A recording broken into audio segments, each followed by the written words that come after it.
Hola, buenas tardes. Perdón, buenos días a todos. Hoy vamos a comenzar con lo que es sistema linfático, ¿cierto? Vamos a ver todo lo que tiene que ver con este sistema de drenaje o de alcantarillado que muchos le llaman, ¿cierto? Así que vamos a hacer unas generalidades con respecto a esto, ¿ya? Entonces, como sistema linfático vamos a encontrar que la estructura anatómica que el sistema linfático es la estructura anatómica que transporta la linfa, ¿ya? Y constituye también el sistema linfático la segunda red de transporte de líquidos corporales. Acuérdense que el sistema circulatorio era uno y el sistema linfático vendría siendo el segundo, ¿ya? El sistema linfático se va a componer principalmente de un líquido, ¿cierto?, circulante que va a ser la linfa, un sistema de vasos linfáticos para recoger y transportar la linfa, y diversos órganos linfoides, ¿cierto?, incluyendo los nódulos linfáticos, el vaso, el timo y las tónsilas, ¿ya? Entonces, la generalidad es que no es un sistema cerrado, es un sistema abierto. Se inicia en los tejidos corporales, continúa por los vasos linfáticos que aumentan de tamaño progresivamente hasta converger en el conducto torácico linfático o en el conducto linfático derecho, que son como los depósitos más grandes que tiene, ¿ya? Ambos desembocan en el sistema venoso, ¿cierto? En el punto de unión entre la vena subclavia y la vena yugular interna, cada uno en un lado, ¿ya? Así que al final tienen un punto de unión con el sistema circulatorio. ¿Cuáles son las funciones del sistema linfático? Ya son, sí, aunque poco se explique, ¿cierto? Y poco se le mencione, el sistema linfático cumple una función muy, muy, muy importante. Primero, ¿cierto? Drena el líquido intersticial, que son todos los líquidos de desecho que produce la célula, ya todo ese líquido que es resultante de las conversiones de oxígeno, de las conversiones de glucosa en las células, ¿cierto? Todas esas conversiones que van dejando residuos se van eliminando, ¿cierto?, al líquido intersticial, y el sistema linfático, mediante sus capilares linfáticos, los va recogiendo, ¿cierto?, y los va a drenar. Otra función importante son los transportes de grasas, ¿ya? Y también un importante punto es su respuesta o su función en el trabajo inmunitario, la respuesta inmunitaria en el sistema inmune. Entonces, el drenaje del líquido intersticial va a captar el exceso de líquido intersticial que se encuentra entre las células, ¿cierto? Y lo va a devolver a la sangre mediante, ¿cierto?, un secuenciado inteligente que tiene este mismo sistema linfático, va a captar, ¿cierto?, por gradientes de concentración, cuando hay más exceso de líquido, lo va a tomar y lo va a devolver, ¿cierto?, a la sangre. Después tenemos la función de transporte de grasa, ¿cierto?, donde la mayor parte de las grasas que se absorben en el intestino procedentes de los alimentos van a ser transportados por el sistema linfático hacia la sangre. Las células que forman la pared intestinal, ¿cierto?, los enterocitos, van a absorber las grasas procedentes de los alimentos, ¿cierto?, y van a sintetizar unas partículas complejas llamadas kilomicrones, no sé si les suena, que van a estar constituidas principalmente por los triglicéridos, ¿ya? Los kilomicrones, ¿cierto?, van a ser liberados al espacio intercelular, desde donde entran en los vasos linfáticos que los transportan hasta el sistema venoso a través del conducto torácico, ¿ya? Acá también va a entrar en juego todo lo que es el sistema de la vena porta, ¿ya?, que tiene que ver más con el hígado.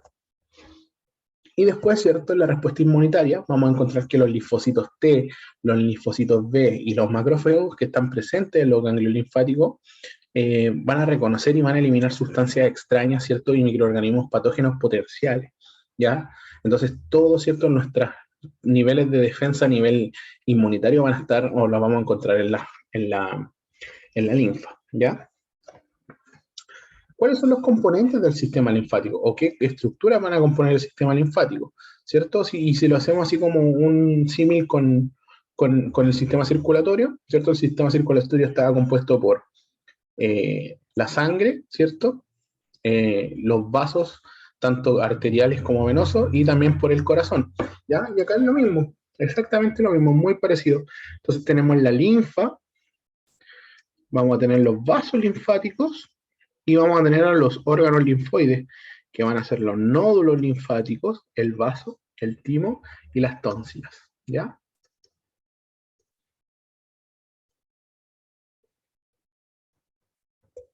Entonces, la linfa, ¿cierto? Es un líquido de aspecto transparente y de carácter más blanquecino que va a recorrer los vasos linfáticos y generalmente va a carecer de pigmento, ¿ya? Va a carecer de coloración.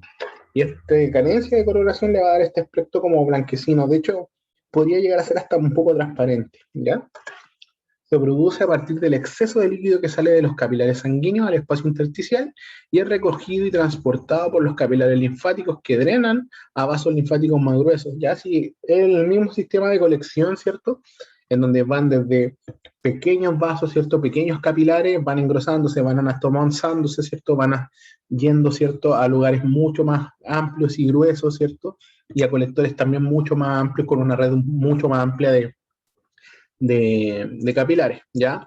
La linfa no tiene un órgano impulsor, ¿ya? No es como el corazón, que gracias a la presión que ejerce el corazón, la sangre sale hacia todo el cuerpo, ¿ya? La linfa no tiene un órgano impulsor, por lo que su movilización es muy lenta. Mediante las pulsaciones de las arterias cercanas y los movimientos musculares que se mueve principalmente la linfa, ¿ya? La composición de la linfa es similar al plasma sanguíneo, ya está rico en lípidos y pobre en proteínas. El cuerpo tiene menor cantidad de linfa que sangre, ya siempre hay más sangre que linfa. También va a tener bastante proteínas plasmáticas, va a tener muchos lípidos que son absorbidos por el intestino, va a tener fibrinógeno, que es una proteína hepática que ayuda para la coagulación, ¿cierto? Va a tener los linfocitos anticuerpos del sistema inmunitario, tanto linfocitos B, linfocitos T. También vamos a encontrar macrófagos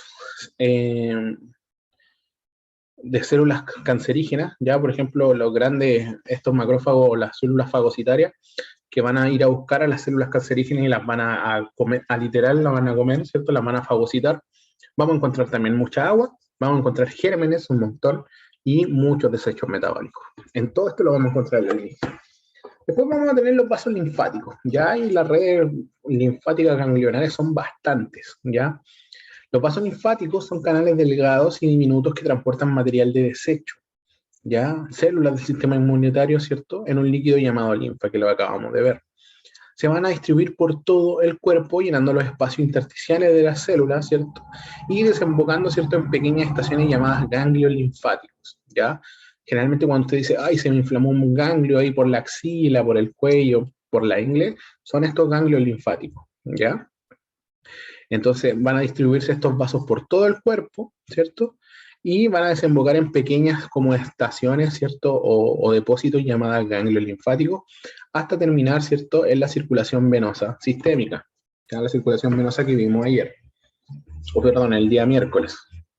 Entonces, los vasos linfáticos, ¿cierto?, van a formar una red de conductos o de cañerías que se inician en el intersticio, ¿ya? Que se inician en el espacio celular ahí, y que van a desembocar progresivamente en otros conductos de mayor tamaño, formando colectores que desaguan en el torrente circulatorio sanguíneo a nivel de la base del cuello, ¿cierto? Y en el ángulo formado por las venas yugular interna y subclavio, ¿ya? Entonces, al final, todo este alcantarillado, ¿cierto? O este sistema de desagüe va a llegar sí o sí al sistema circulatorio, ¿cierto? Donde se va a encontrar con las venas, ¿ya? Los vasos linfáticos van a tener diferentes tamaños, formas y funciones. También se van a unir, ¿cierto?, formando troncos colectores cada vez mayores que van a desembocar, ¿cierto?, en los ganglios linfáticos regionales.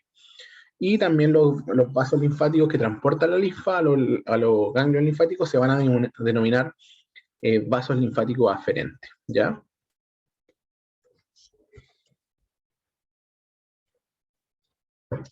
El sistema linfático, a partir de los capilares linfáticos, ¿cierto?, se transforma en vasos linfáticos de calibre cada vez mayor. Lo mismo que le estaba explicando, van desde lo más pequeño, ¿cierto?, van sacando los desechos, ¿cierto?, del medio extracelular, perdón, desde pequeñas cañerías, ¿cierto?, hasta que se van engrosando, ¿cierto?, para llegar a los colectores, y esos colectores se van a ir engrosando cada vez más para llegar a los ganglios, ¿ya? Los capilares linfáticos también tienen una comunicación entre sí, y los precolectores linfáticos van a formar una red, ya una red bastante prominente. Dentro de los vasos linfáticos tenemos que nombrar sí o sí el conducto torácico, ¿ya? Es el vaso más grande del cuerpo humano, el conducto torácico, ¿ya? Este conducto recoge la mayor parte de la linfa, ¿cierto?, del cuerpo, exceptuando el cuadrante superior derecho. Va a drenar, ¿cierto?, en la circulación sanguínea a nivel del tronco brachiocefálico izquierdo, en la unión de las venas subclavia izquierda y subclavia interna izquierda, ¿ya? empieza a nivel de la segunda vértebra lumbar, ¿cierto? Puede ser vértebra lumbar cuando estamos viendo donde se bifurca, ¿cierto? La aorta abdominal, que es la cuarta, y bueno, dos vértebras más arriba, la segunda, empieza, ¿cierto? El conducto torácico y se extiende, ¿cierto? Hasta la raíz del cuello, ya está más o menos en la C6, C5. Se origina en el abdomen, ¿cierto? En la afluencia del tronco lumbar derecho e izquierdo y del tronco intestinal, ¿cierto? Formando la llamada cisterna del Kilo o cisterna de Beckett, ¿ya? Que es como un gran colector. Va a atravesar el diafragma, ¿cierto? A nivel de la apertura aórtica, ¿cierto? Donde está la apertura aórtica para el diafragma se va a meter, ¿cierto? La vena y la arteria, y también se va a meter vaso linfático. Y va a ascender, ¿cierto? Al mediastino posterior entre la aorta torácica descendiente y va a llegar, ¿cierto? A la vena ácigos, ¿ya? Se extiende verticalmente en el pecho y curva hacia atrás de la arteria carótida izquierda, y la vena yugular interna izquierda también a nivel de T4, T5, en la confluencia de las venas subclavia izquierda y yugular izquierda, que es la confluencia yugulosclavia, ¿cierto? O ángulo de Pirogov. Ya, esto, todo lo que le acabamos de decir es pura anatomía, ya es anatomía descriptiva, para describir el conducto torácico, que es importante, que es como uno de los colectores mucho más grandes. El conducto torácico, más o menos, ¿cierto? Más o menos, dependiendo de la persona, y si es que una persona normal, va a transportar al menos unos 4 litros de linfa por día, ¿ya? Al menos 4 litros de linfa. Son 2 botellas de Coca-Cola de 2 litros, ¿cierto? Imagínense 2 botellas de Coca-Cola de 2 litros. Imagínense ahora eso lleno de linfa, eso es lo que transporta por día un conducto torácico, ¿ya? Normal. El transporte linfático es el conducto torácico principalmente el que más, ¿cierto?, se utiliza, y que de donde saca toda la energía generalmente es propulsado por la respiración, ¿ya? Nos va a ayudar bastante la musculatura lisa del propio conducto, ¿cierto? Y las válvulas internas que posee, porque poseen una válvula en donde permite que esta linfa, ¿cierto?, que está circulando no se devuelva, ¿ya? Entonces, estas válvulas internas que posee van a evitar el flujo retrógrado de la linfa, ¿ya? Hay también 2 válvulas, ¿cierto?, de la unión del conducto torácico con la vena subclavia izquierda, para impedir que el flujo venoso se derive, ¿cierto?, hacia el linfático. O sea que tanto el flujo sanguíneo venoso como el flujo linfático jamás se van a mezclar, ¿ya? Entonces, cuando el conducto torácico se bloquea, una gran cantidad de linfa puede acumularse, ¿cierto?, en la cavidad pleural. Y esta situación, ¿cierto?, se va a denominar quilotórax, ¿ya? Y los que puedan, ¿cierto?, busquen ahí en Google ahora, mientras están escuchando este video, busquen una imagen de quilotórax y van a ver más o menos de lo que se trata, ¿ya?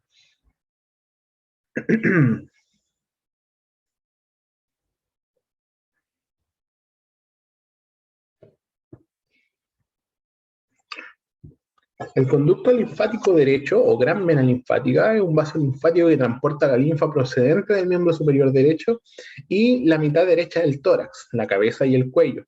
Se forma por la unión de 3 grandes ramas: el tronco yugular, ¿cierto?, el subclavio y el broncomediastino, que es el broncomediastino derecho, ¿ya?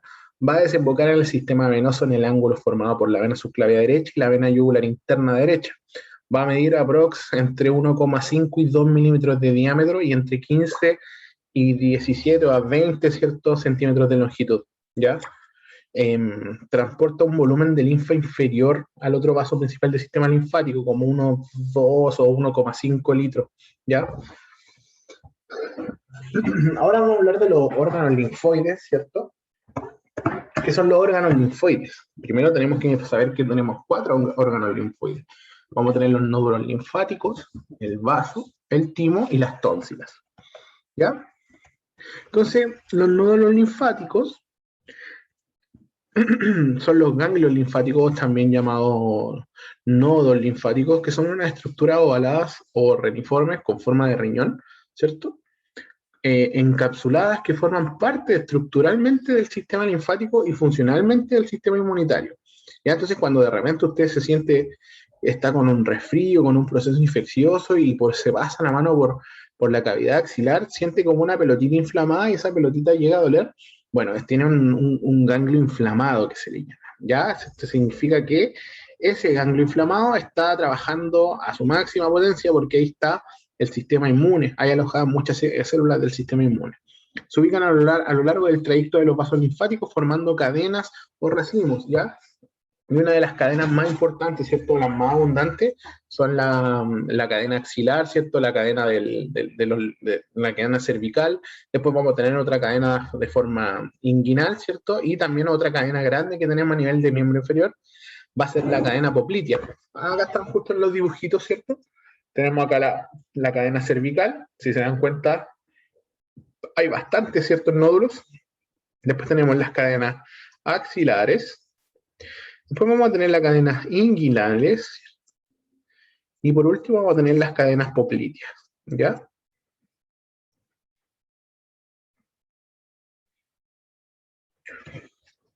El tamaño de estos ganglios, ¿cierto? Va a ser variable, desde milímetros hasta un par de centímetros. Se van a distribuir por todo el cuerpo, encontrándose en forma abundante en las axilas, en el cuello, en la ingle, en el abdomen, ¿cierto? Y también en la fosa poplitea. ¿Cómo funcionan estos ganglios linfáticos? ¿Ya? La linfa va a llegar al ganglio linfático a través de los vasos linfáticos aferentes. Va a circular lentamente a través de la red o laberinto que conforma su estructura interna, que va a actuar como filtro, permitiendo el contacto estrecho entre los antígenos provenientes del microorganismo que captó la linfa y otras sustancias extrañas con los linfocitos B, ¿cierto? Y los linfocitos T, desarrollándose, ¿cierto? De esta forma una respuesta inmunitaria celular, ¿ya? Una vez filtrada la linfa, esta sale por los vasos linfáticos eferentes hacia la circulación linfática, propagando la respuesta inmunitaria. O sea, ¿cómo va a funcionar? Lo voy a hacer acá un dibujo, a ver si que un momentito.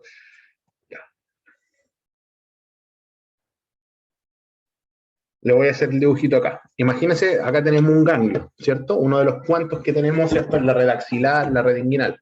Tenemos un ganglio, ¿cierto? Viene, ¿cierto? La linfa, viene por acá, ¿cierto? Y viene con un proceso inflamatorio, una infección. Entonces, acá, ¿cierto? En este ganglio hay cantidad de linfocitos T, ¿cierto? Y linfocitos B. Estos linfocitos B y T van a detectar que hay una infección, ¿cierto? En la linfa. ¿Y qué van a hacer? Van a liberar más linfocitos B y linfocitos T hacia, ¿cierto? La circulación linfática generalizada, y esta se va a repartir por todo el cuerpo, ¿ya? Entonces, la estructura, ¿cierto? De los ganglios linfáticos tienen un tamaño generalmente menor a 1 centímetro. Ya son chiquititos, son más chiquititos, de hecho, que una moneda de 10 pesos, ¿ya? Pero pueden crecer en el caso de mayor actividad, ¿ya? Por ejemplo, una persona que tenga mucha actividad de carácter infecciosa, es muy probable que estos linfocitos se hipertrofien, ¿cierto? Y crezcan mucho, ¿ya? Tienen la forma de un riñón, ¿cierto? Ahí estamos viendo justo la forma y están conformados por una cápsula de tejido conectivo. Los vasos aferentes entran, ¿cierto?, al ganglio, y los vasos linfáticos aferentes van a salir del ganglio. El interior del ganglio tiene 3 compartimentos funcionales. Una red de senos linfáticos, que son la continuación de los vasos linfáticos aferentes, y se continúan con los vasos deferentes.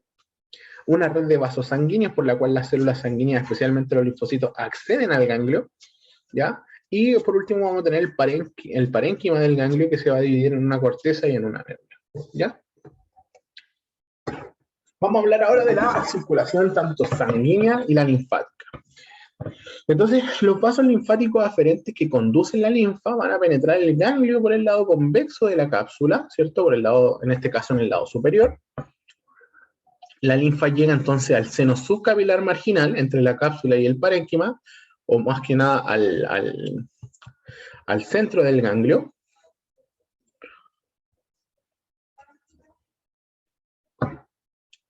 Perdón.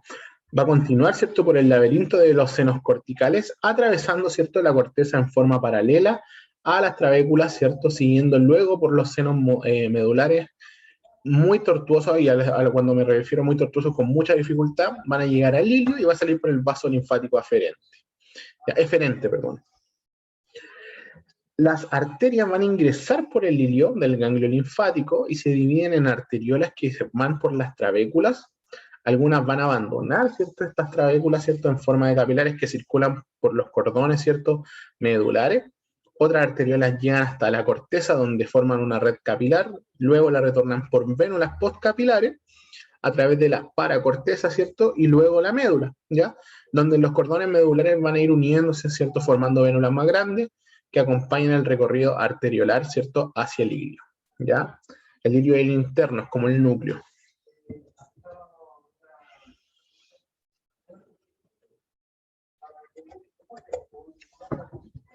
Entonces, la función principal del ganglio linfático es permitir la interacción entre los antígenos y los linfocitos. O sea, que una vez que la linfa detecte una infección, ¿cierto? Un cuerpo extraño, los linfocitos cuando están ahí lo detectan, ¿cierto? Y van a interactuar con esto, van a generar la respuesta inmune. Es el lugar principal donde los linfocitos proliferan para lograr la respuesta inmunitaria. Las células presentadoras de antígenos, ¿cierto? Viajan desde el tejido infectado a los ganglios a través de la circulación linfática, penetrando al ganglio por los vasos linfáticos aferentes. Y en el ganglio, ¿cierto? Los linfocitos van a ser activados por el contacto con el antígeno. Literal, van a sentirlos, ¿cierto? Los linfocitos tienen una memoria, van a sentir, ¿cierto? Esta infección, ¿cierto? Este cuerpo extraño, este antígeno, se van a activar y van a salir por los vasos linfáticos eferentes, volcándose, ¿cierto? Por el ducto torácico, a la que ya vimos, ¿cierto? Y del ducto torácico van a salir derechito, ¿cierto? A la circulación sanguínea, por donde van a llegar hasta el tejido infectado para ejercer su función. Por otro lado, ¿cierto? Los linfocitos llegan al ganglio principalmente por los vasos sanguíneos, específicamente por las vénulas postcapilares. Solo entre un 10 y un 30% de los linfocitos llega por los vasos linfáticos, ¿ya? Aferentes. Transcurridas 12 horas desde la llegada, ¿cierto? Los linfocitos circundantes o circulantes no encuentran antígenos, los linfocitos que no encontraron ningún antígeno, ninguna infección, van a volver, ¿cierto?, a la circulación por los vasos linfáticos eferentes. ¿Ya? O sea que los que no encontraron nada por aquí atacar, van a volver.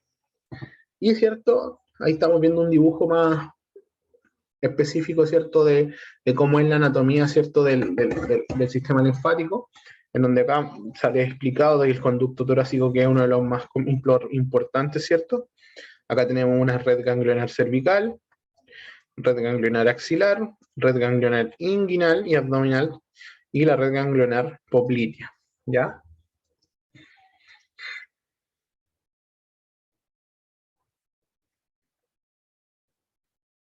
Ya, vamos a hablar ahora de los vasos linfáticos y los nódulos linfáticos en la extremidad inferior, ¿ya? Si se dieron cuenta en la imagen de acá arriba, podemos notar, ¿cierto?, que a nivel de extremidad inferior, de lo que es cadera, o llamémoslo, de lo que es pierna, o muslo hacia abajo, no tenemos una gran cantidad, ¿cierto?, de nódulos linfáticos, ¿ya? O ganglios linfáticos. De hecho, tenemos la red poplitea y sería, no tenemos nada más, ¿ya? Entonces, acá, ¿por qué pasa esta situación? Porque al igual que en el sistema venoso, ¿cierto? Exactamente igual que en el sistema venoso, la red ganglionar o la red linfática se me va a dividir en una red profunda y una red superficial, ¿ya? Entonces, el sistema linfático profundo del miembro inferior lo vamos a encontrar en el dorso y la planta del pie, donde van a estar puestos los vasos linfáticos pedio y plantar externo e interno. En la pierna vamos a tener los vasos linfáticos tibiales anterior y posterior y peroneos. Después vamos a tener los ganglios tibiales anteriores, que son los linfáticos tibiales y peroneos. Y en el hueco popliteo vamos a tener una gran red, ¿cierto?, de ganglios popliteos, ¿ya? Los ganglios tibiales anteriores no son tan abundantes, ¿ya? De hecho, son poco más, no más que quizá una red de unos 10 ganglios, ¿ya? Después vamos a tener el triángulo de Scarpa, que son los ganglios inguinales profundos, que los vamos a encontrar en la zona inguinal, ¿ya? Pero si se dan cuenta, la zona de colección del miembro inferior o la zona ganglionar es bastante disminuida con respecto a la que es en el miembro superior, en cabeza o en el pecho, ¿ya? Y acá tenemos, ¿cierto?, el sistema linfático superficial, de la extremidad inferior, que va a ocupar exactamente los mismos trayectos de las venas superficiales safenas, ¿cierto? Y también va a seguir los mismos trayectos de las venas profundas, ¿ya? Exactamente los mismos, ¿ya? Y ahí se ve, ¿cierto?, dibujado, esquematizada la red, ¿cierto?, linfática superior. Y creo que eso no lo vamos a ver, ¿cierto? Eso tampoco lo vamos a ver. Vamos a ver un poquito, ¿cierto? Los órganos linfoides que vamos a caracterizarlos en dos principales. Tenemos el órgano linfoide primario, que es la médula ósea, el timo, y también tenemos los órganos linfoides secundarios, que van a ser los ganglios linfáticos, el vaso, y un tejido linfoide asociado a las mucosas. Entonces, la médula ósea va a cumplir la función de la hematopoiesis. No sé si alguien antes ya había escuchado ese concepto en la hematopoiesis. ¿Qué quiere decir esto? Que es producir todas las células que componen la sangre. Y entre estas células que componen la sangre se van a encontrar los linfocitos, que son un tipo de leucocito. De estos linfocitos, los linfocitos B, viene de linfocitos B de bone marrow, que significa médula espinal, o sea, perdón, médula ósea. Y estos linfocitos maduran acá, en la médula ósea. Una vez que maduran, ¿cierto? Se especializan y van, ¿cierto?, a la linfa. Después el timo también va a cumplir la función de madurar los linfocitos T, que se llaman linfocitos T porque vienen de timo. Después el vaso tiene la función de filtrar la sangre y limpiarla de las formas celulares más alteradas, ¿ya?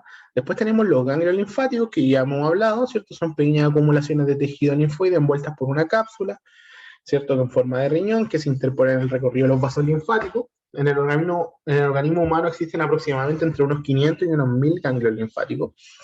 Cada uno de ellos cuenta con vasos linfáticos aferentes por los que penetra la linfa y eferentes por los que sale. Con frecuencia se agrupan formando cadenas ganglionares, ¿ya? Y por último tenemos el tejido linfoide asociado a las mucosas, que incluye agregados de tejido linfoide que se encuentran situados cerca de la mucosa del aparato respiratorio y el aparato digestivo. ¿Por qué en el aparato respiratorio? Acuérdense que cuando nosotros respiramos ingresamos oxígeno y ingresamos un montón de otras partículas que, ¿cierto?, pueden ser antígenas o no. Entonces tenemos que tener un tejido linfoide con alta cantidad de células de linfocitos B y linfocitos T, para que cualquier antígeno sea capturado, ¿cierto?, y llevado de forma inmediata a la respuesta inmune, ¿ya? Se denomina también como MAL por su inicial en inglés, ¿ya? Incluye la amígdala, la palatina, amígdala faringia y las placas de Peyer en el intestino. Y eso sería la clase de hoy. Espero que haya quedado un poquito claro, ¿cierto? El sistema linfático es uno de los sistemas quizás más entretenidos de aprender. Es muy importante que si es que ustedes están pensando en realizar un tipo de actividad de drenaje linfático, se interioricen primero con la anatomía, y vamos a hablar de mucho más del sistema linfático cuando nos toque hablar de los pies linfáticos, ¿ya? Que estén muy, muy bien. Les deseo un gran fin de semana, que descansen. Nos estamos viendo muy pronto. Hasta luego.